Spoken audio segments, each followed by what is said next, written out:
sisters, families, and friends. We are here today because we have a problem. And that problem is that Black people, Latinx people, and the entire working class is seen as a problem to be solved by the police. And because of their reckless behavior, Jhamal's in a coma right now.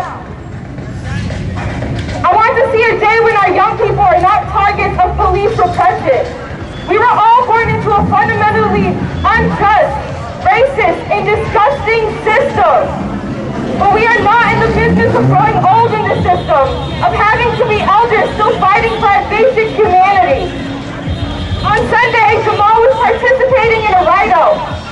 It's a group of young men, people of color who come together as a community and ride together every Sunday. It's the way they come together to fight the alienation of this capitalist system that projects onto them. They project that they're criminals and thugs. The city of Providence has gone to extremes by criminalizing these young people, allocating hundreds of thousands to confiscate ATVs and dirt bikes. Then they had several showings to crush these bikes. A show for who? I wonder if other moped riders in affluent neighborhoods are getting their scooters confiscated and demolished. Or is it only trendy and cool when they ride their mopeds from the burbs to the cities to save on parking and travel time? Unfortunately, as Jhamal and his friends were riding, Officer Kyle Endress, who's on administrative desk duty, he hasn't been fired or charged, used his SUV to hit Jhamal from behind, nearly killing him. If it was me or you who hit a police officer, we would have been handcuffed immediately, arrested and charged with accelerating our vehicle intentionally into a person because there are already laws for attempted manslaughter, and we demand that it be applied to Officer Endress and the biggest gang in Rhode Island, the Providence Police Department. I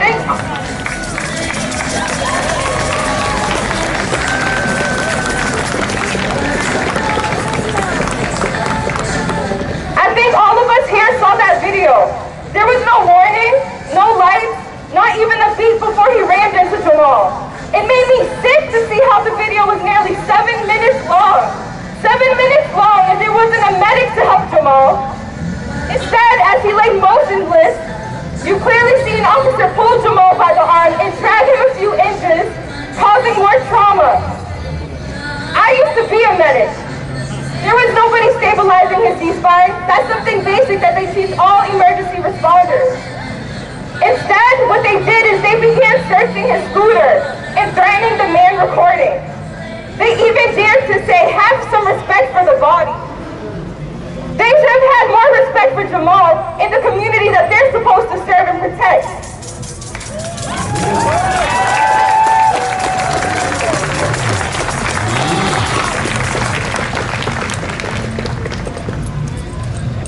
Jhamal was more than a body. He's a human being. He is a member of this community, and his life matters.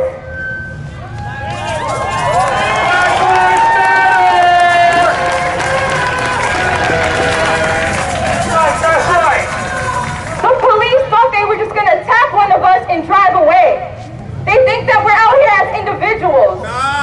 Nah, we're a community power. We have people power.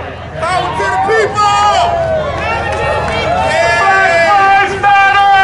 Jhamal has the entire community fighting for justice.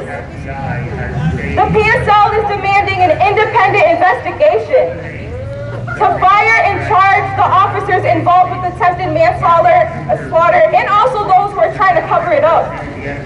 Reparations for Jhamal and his family and all victims of police brutality in Rhode Island.